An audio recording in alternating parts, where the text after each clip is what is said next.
ሰላም ጤና ይስጥልኝ ውድ ቤተሰቦቼ እንደምን ቆያችሁ እንደምን አላችሁልን? እኛ እግዚአብሔር ይመስገን ደህና ነን፣ ሰላም ነን። ዛሬ እንግዲህ አንድ እንግዳ ይዤላችሁ መጥቻለሁ። በአንድ ነገር ሁለት ሀሳብ መጣ ማለት ነውና እናንተስ ብትሆኑ ምን ታደርጋላችሁ በሚለው ማለት ነው። ሴት ልጅ ስታገባ በስንት እድሜዋ ማግባት አለባት? እንደገና ደግሞ የምታገባው ልጅ ደግሞ ብር ያለው ይሁን ወይስ ፍቅር ያለው ይሁን የሚለው ነው። እኔና እሷ ተከራክረንበታል። እኔ ያልኩት አለ እሷም ያለችው አለ። እናንተ ደግሞ ሰምታችሁ ከዛ እንግዲህ የራሳችሁን ሀሳብ ትናገራላችሁ ማለት ነው። እኔ የራሴ ብያለሁ፣ እሷም የራሷ ብላለች። ስለዚህ ያንን ደግሞ ለማዳመጥ እስከ ፍጻሜ ድረስ አብራችሁን ሆኖ ቤተሰብ ያልሆናችሁ ያው ሰብስክራይብ በማድረግ ቤተሰብ ሆኖ ቀጥታ ወደ ቪዲዮ እንገባለን። እና እንግዲህ ውድ ቤተሰቦቼ ጥያቄያችን ምን መሰላችሁ? ያው ሴት ልጅ ማግባት ያለባት በየትኛው እድሜዋ ላይ ነው ማግባት ያለባት? እንደገና ደግሞ ስታገባ ምን አይነት ባል ነው ማግባት ያለባት የሚለው ነው። እንግዲህ ዛሬ እህቴ ሰላምና እኔ እንግዲህ የመሰለልን እንላለን። እናንተም ደግሞ ያው እናንተም ይሄ ግራ ቀኝና ቀኙና ግራውን አይታችሁ ፍረዱ ማለት ነው። ወይም ደግሞ በዚህ እድሜው ብታገባ እንደዚህ አይነት ያለ ሰው ብታገባ ብላችሁ የምትሉት ነገር ይኖራል ማለት ነውና ተናገሩላችኋለሁ። እንግዲህ ሰልዬ እንኳን ደህና መጣሽ ወደ ቻናሌ። በመጀመሪያ ግን ጥያቄ የምጠይቅሽ ሴት ልጅ በስንት ዓመተ ምህረቷ ማግባት አለባት ብለሽ ታስቢያለሽ? ለትዳር ማለት ነው።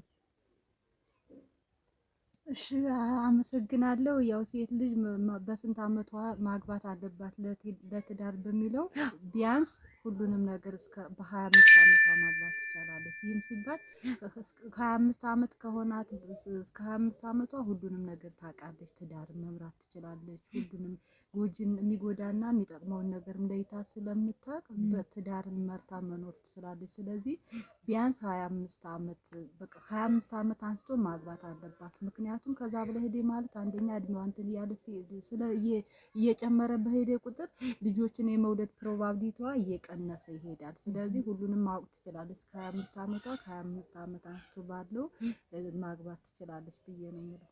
ኦኬ ከ25 ዓመቷ ከሞላች በኋላ ሴት ልጅ ብታገባ ምንም ችግር የለውም። ምክንያቱም የመጣውን ፈተናም ቢመጣ ትቋቋማለች ብለሽ ነው የምታስቢው አንቺ?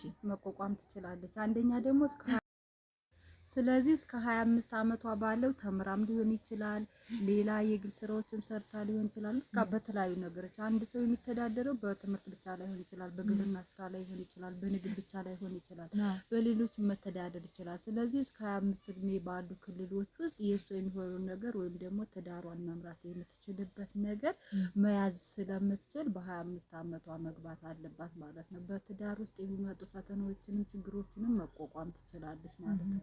እሺ አሁን ለምሳሌ አሁን እታች ክላስ ያሉ እህቶች ያን አንዳንዴ ሳይ ማለት ነው አይደለም 25 ዓመት ማለት ነው እግዚአብሔርን 18 እንኳን ያልደረሳቸው ቢያንስ 16 14 15 ቤት ያሉት ወደዚህ ህይወት ሲገቡ እናያለን። ይሄ ተገቢ ነው ብለሽ ታስቢያለሽ?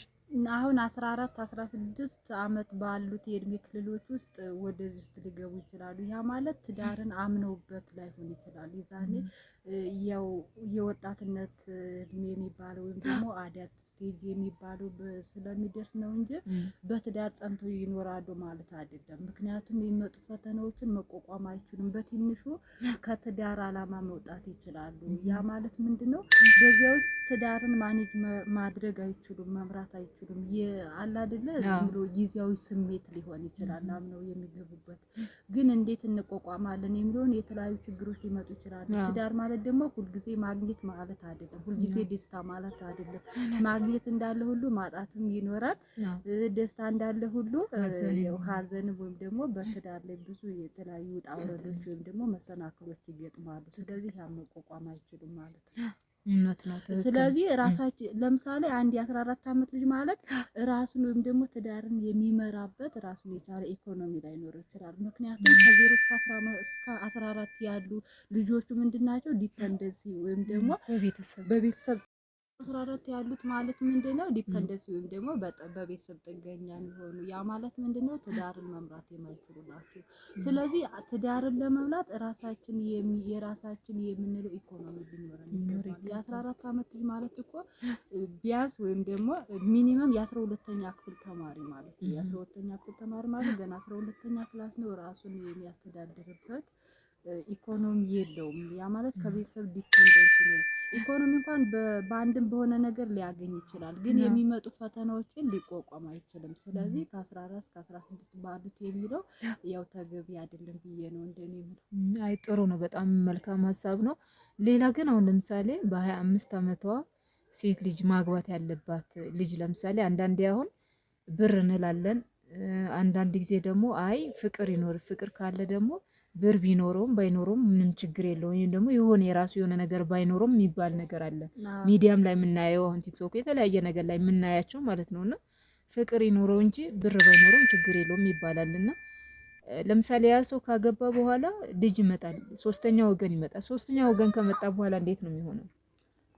14 ያሉት ማለት ምንድነው ዲፔንደንስ ወይም ደግሞ በቤተሰብ ጥገኛ የሚሆኑ ያ ማለት ምንድነው ትዳርን መምራት የማይችሉ ናቸው። ስለዚህ ትዳርን ለመምራት የራሳችን የምንለው ኢኮኖሚ ሊኖረን ይገባል። የ14 ዓመት ልጅ ማለት እኮ ቢያንስ ወይም ደግሞ ሚኒመም የ12ኛ ክፍል ተማሪ ማለት ነው። የ12ኛ ክፍል ተማሪ ማለት ገና 12ኛ ክላስ ነው። ራሱን የሚያስተዳድርበት ኢኮኖሚ የለውም። ያ ማለት ከቤተሰብ ዲፔንደንስ ነው። ኢኮኖሚ እንኳን በአንድም በሆነ ነገር ሊያገኝ ይችላል፣ ግን የሚመጡ ፈተናዎችን ሊቋቋም አይችልም። ስለዚህ ከ14 እስከ 16 ባሉት የሚለው ያው ተገቢ አይደለም ብዬ ነው እንደኔ የምለው። አይ ጥሩ ነው፣ በጣም መልካም ሀሳብ ነው። ሌላ ግን አሁን ለምሳሌ በ25 ዓመቷ ሴት ልጅ ማግባት ያለባት ልጅ ለምሳሌ አንዳንዴ አሁን ብር እንላለን፣ አንዳንድ ጊዜ ደግሞ አይ ፍቅር ይኖር፣ ፍቅር ካለ ደግሞ ብር ቢኖረውም ባይኖረውም ምንም ችግር የለውም፣ ወይም ደግሞ የሆነ የራሱ የሆነ ነገር ባይኖረውም የሚባል ነገር አለ። ሚዲያም ላይ የምናየው አሁን ቲክቶክ የተለያየ ነገር ላይ የምናያቸው ማለት ነውና ፍቅር ይኖረው እንጂ ብር ባይኖረውም ችግር የለውም ይባላልና ለምሳሌ ያ ሰው ካገባ በኋላ ልጅ ይመጣል፣ ሶስተኛ ወገን ይመጣል። ሶስተኛ ወገን ከመጣ በኋላ እንዴት ነው የሚሆነው? አንዳንዶቹ ደግሞ በቃ ፍቅር ብቻ ካለን ይበቃናል፣ ኢኮኖሚ ምንም አይደለም፣ በቃ አብረን ሰርተን እንለወጣለን ምናምን በሚል ሁኔታ ውስጥ ይገቡና ሌላ ችግር ሲሆን እናያለን። እና አንቺ ለምሳሌ አንድ ወንድ ልጅ ሴት ልጅ እንደማግባት ወይም ደግሞ ባለትዳር ለመሆን ምን ምን ማሳካት አለበት ብለሽ ታስቢያለሽ? እሱስ በስንት ዓመተ ምህረት ማግባት አለበት ብለሽ ነው የምታስቢው? ያው እኔ እንደማስበው ያው አንድ ወንድ ልጅ ወይም ደግሞ አንድ ሴት ልጅ ለመጋባት ወንድና ሴቱ ወይም ደግሞ ምን መኖር አለበት በሚለው አንደኛ ለሁለቱም ያው ከተቻለ ለሁለቱም ራሳቸውን የሚመሩበት ኢኮኖሚካሊ ሊኖራቸው ይገባል። ይህም ሲባል ምንድነው ከፍቅር ገንዘብ ይበልጣል ማለት አይደለም፣ ግን ያው እስካለን ድረስ ገንዘብም ያስፈልገናል። ግን መብለጥም ያለበት የትኛው ነው? ፍቅርን ማስቀደም አለ። ገንዘብ እንዳለ ሆኖ ያው በትዳር ስንኖር ቢያንስ አንደኛው ራሳቸውን የሚያስተዳድር ኢኮኖሚ መኖር አለበት። ያ ማለት ምንድነው በጣም ከምንም በላይ ከአቅም በላይ የሆነ ኢኮኖሚውን ደግሞ ገንዘብን ማስበለጥ ሳይሆን ሰው እስከሆነ ድረስ የዕለት ከዕለት ወይም ደግሞ የሰው ልጅ መሰረታዊ ፍላጎት የሚባሉትን መሟላት አለባቸው። ከዛም ሲቀጥል ደግሞ ፍቅር ከምንም በላይ ፍቅር ይበልጣል። ግን በጣም እኛ የምናስበው ምንድነው የሰው ልጅ ፍላጎት አይገደብም ወይም ደግሞ ሂውማን ዋንት አንሊሚትድ ይባላል እና ገንዘብ ብቻ አይደለም። ያ ማለት ምንድነው ሰው ልጅ ሲኖር ምንድነው ቤት ቢኖረው ምን ሊመኝ ይችላል? መኪና ሊመኝ ይችላል። መኪና ከዛ በላይ ሌላ ነገሮች ደግሞ ምኞቶች። ስለዚህ ይሃም ሆኖ መኪና አብሮን ከዛም በላይ ኑሮን ፍቅር ከሌለን ግን ከንቱ ነው፣ ዋጋም የለውም፣ ምንም ዋጋም የለውም። እና ሲቀጥል ደግሞ ሴቷ ልጅ በ25 ዓመቷ የምታገባ ከሆነ ወንድየው ደግሞ በ30 ዓመት ሊሆነው ይገባል። የ5 ዓመት ልዩነት መኖር አለበት። አዎ ያው በመጽሐፍ ቅዱስም ወይም ደግሞ ቢያንስ የክልላቸውን ስናይ ደግሞ ሴቷ በ25 ዓመት ከሆነ ወንድኛው ደግሞ የ30 ዓመት መሆን አለበት። ቢያንስ ሴቷን በ5 ዓመት መብለጥ አለበት ማለት ነው። ስለዚህ ከሁሉም ግን ምን ይበልጣል? ፍቅር ይበልጣል ብዬ ነው የማስበው። ፍቅር ከሌለ ሁሉም ነገር ከንቱ ነው ማለት ነው። በጣም ደስ ይላል። ያ ዞሮ ዞሮ የሆነ ነገር ያስፈልገዋል፣ ወንዱ ይዞ መገኘት አለበት ማለት ነው። ምክንያቱም አስተዳዳሪ እሱ ነው ዞሮ ዞሮ ያው እሱ ነው ከሁለታቸውም ቢኖር ችግር የለውም። ግን እሱማ ያው አብዛኛው ስንባል ያው ዋናው ወይም ደግሞ ምሰሶ ተብሎ የሚታሰበው ለወንድ ነው። ግን ይህም ሲባል ግዴታ ወንድየው ማለት የለብንም። ግዴታ ፍቅር ካለ ችግር የለውም። ግዴታ ወንድየው ማለት የለብንም። ሁለታችንም ከተሳሰብን ወንድየው ብቻ ማግኘት ሳይሆን ፍቅር ካለ ሰርቶ መለወጥ ራሱን መቀየር ይችላል። ትክክል። እንግዲህ ውድ ቤተሰቦቼ እኔ በሀሳቧ እደግፋለሁ። ለምን መሰላችሁ? ሴት ልጅም ደግሞ ቢያንስ እስከ 25 ዓመቷ ድረስ የተለያየ ነገሮች የራሷ የተለያየ ለምሳሌ ቤት ተከራይታ ለብቻዋ ኖራ ብዙ ነገሮች፣ ወንድም ልጅ ደግሞ እንደዛው ማቹርድ ወይም ደግሞ በቃ አለ አይደለ ማስተዳደር የምትችልበት ፈተናዎች እንዳለችውን ደግሞ ቢመጣ የተለያየ ነገር ቢመጣ ትቋቋማለች። ግን አሁን ዘለው ይገቡና ተመልሶ ነገ ደግሞ ተፋቱ፣ እንደዚህ ሆኑ፣ እንደዚህ ተረባበሹ፣ ብዙ ነገሮች እንሰማለን። ግን የሆነ ምራቃችሁ ዋጥ ካረገች ሴት ልጅ በተለይ ምራቋን ዋጥ ካረገች ማለት ነው ብዙ ነገር ትችላለች። የማትችለው ሸክም የማትተሸከመው ሸክም የለም ማለት ብዙ ነገር ነው የምትይዘው። ግን አሁን ልጅነት ካለ አንደኛ ልጅነቱ ይኖራል፣ ሁለተኛ ትዳሩ በቃ በጣም ብዙ ችግር ነው የሚሆነው ማለት ነው። ለዛ ስለሆነ 25 ዓመት በኋላ ማግባት መልካም ነው ብዬ አስባለሁኝ።